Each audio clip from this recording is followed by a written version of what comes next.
ये सरकार मोदी और उसका मंत्रिमंडल किसान मजदूर विरोधी है। देश के कमेरे वर्ग का नाश करके पूंजीपतियों को, सारे देश को गहने रखने का काम कर रहा है।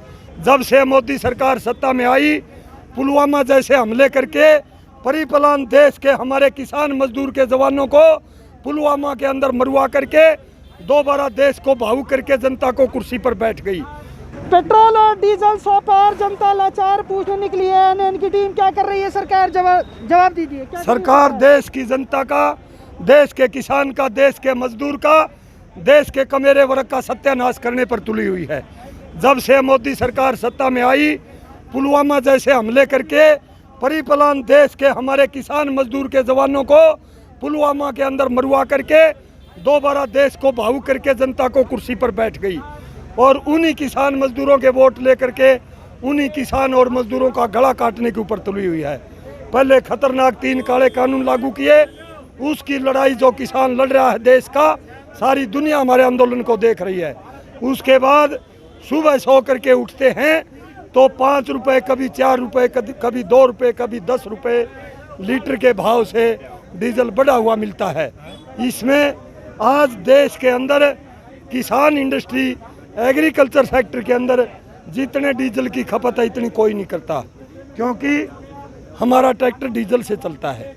ट्रैक्टर से हम ज़मीन की जुताई करते हैं, ज़मीन की बुहाई करते हैं, फसल की निराई करते हैं, गुड़ाई करते हैं, स्प्रेइंग का काम करते हैं, थ्रेसिंग का काम करते हैं, सिंचाई के लिए ट्यूबवेल चलाते हैं, इंजन भी डीजल से चलता है। अगर हम कुछ समय पहले की बात करें, 2014 में जब बीजेपी सरकार आई थी तो बड़ी उम्मीदें थी और महंगाई एक बहुत बड़ा मुद्दा था, लेकिन वर्तमान में जो सरकार महंगाई करती जा रही है, आपको उसके पीछे क्या मंशा लगती है? सारे रिकॉर्ड तोड़ दिए। ये मंशा लगती है, ये सरकार मोदी और उसका मंत्रिमंडल किसान मजदूर विरोधी है। देश के कमेरे वर्ग का नाश करके पूंजीपतियों को, सारे देश को गहने रखने का काम कर रहा है। लेकिन देश के किसान और मजदूरों को इस बात का आज पता लग चुका है, जब तक तेल की कीमतें वापस नहीं हो जाती, क्योंकि इंटरनेशनल लेवल के ऊपर पिछले 15 सालों में सबसे ज़्यादा कच्चे तेल की प्रति बैरल कीमत सबसे निचले स्तर पर, उसके बावजूद तेल के भाव इतने महंगे। अगर असल कीमत लगाई जाए और असल टैक्स लगा करके डीजल के भाव दिए जाएं तो 36 रुपये से ज़्यादा नहीं हो सकता, और ये हमारे से 100 रुपये लीटर के वसूल कर रहे हैं। इससे बड़ी गद्दारी, इससे बड़ी जनता के साथ धोखाबाजी, इससे बड़ी दुश्मनी किसान के साथ और क्या हो सकती है? हम इसको कतई सहन नहीं करेंगे। ये तुरंत प्रभाव से कम 50 रुपये प्रति लीटर इसमें कटौती करके किसान को 50 रुपये प्रति लीटर के हिसाब से कम के रेट पर तेल दिया जाए, सब्सिडी दे करके। इसी प्रकार गैस के रेट, वरना देश का किसान, देश का मजदूर, जो 100 करोड़ लोग हम बैठते हैं, हम 100 करोड़ लोग भूखे मर जाएंगे, बर्बाद हो जाएंगे। हमारे साथ साथ एग्रीकल्चर सेक्टर से पर डिपेंड करने वाले जो छोटी इकाइयाँ, छोटे उद्योग हैं, छोटे उद्योग धंधे करने वाले छोटे व्यापारी दुकानदार हमारे भाई हैं, वो बर्बाद हो जाएंगे। देश की 100 करोड़ से ज़्यादा जनता भूखी मर जाएगी, गरीब लोग भूखे मर जाएंगे, देश में त्राही त्राही मच जाएगी, देश में गृह युद्ध हो जाएगा, देश के हालात बदतर हो जाएंगे। इसलिए आज के कार्यक्रम के माध्यम से हम इस गूंगे बहरे प्रशासन की थ्रू हमारे देश के प्रधानमंत्री, जनता के हत्यारे, किसान मजदूरों के गद्दार उस मोदी और उसके मंत्रिमंडल को चेताना चाहते हैं, तुरंत प्रभाव से ये जो डाका डाल रखा है किसानों की जेब के ऊपर, इसको वापस लेकर के 50 रुपये से भी कम के भाव पर सब्सिडी दे करके किसानों को तेल मुहैया करा जाए, वरना हम बर्बाद हो जाएंगे और हम चैन से घर नहीं बैठेंगे। काले कानून वापस लिए जाएं, एमएसपी की गारंटी का कानून तुरंत प्रभाव से बना जाए, वरना राज नहीं करने देंगे और न भागने देंगे।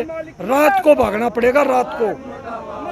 जिस तरीके से लगातार प्रदर्शन चल रहा है, राकेश टिकैत जी को लेकर एक बड़ा बयान सामने आया है, उसमें ये कहा गया है कि अगर कहीं ना कहीं अगर राकेश टिकैत की राज्यसभा की टिकट अगर कहीं ना कहीं फाइनल हो जाती है तो ये जो किसान आंदोलन है ये खत्म हो जाएगा। आप क्या कहेंगे इस पर? देश का किसान राजनीति में कोई विश्वास नहीं करता। हमारा एजेंडा राजनीति करना नहीं है, हमारा एजेंडा देश के किसान और मजदूरों को बचाना है। काले कानून वापस करवाना है। राकेश टिकैत जी पे ऐसे आरोप लग रहे हैं कि वो अपनी राजनीति के लिए कर रहे हैं। अगर राज्यसभा की सीट अगर उनकी फाइनल हो जाती है तो ये प्रोटेस्ट जो है, किसानों का प्रोटेस्ट, ये खत्म हो जाएगा। आंदोलन को कमजोर करने के लिए बीजेपी वाले लोग ये अफवाह फैला रहे हैं। हमारे अंदर किसी प्रकार की, हमारे नेताओं में किसी प्रकार की कोई राजनीति नहीं है। ये सारी अफवाहें, बकवास है।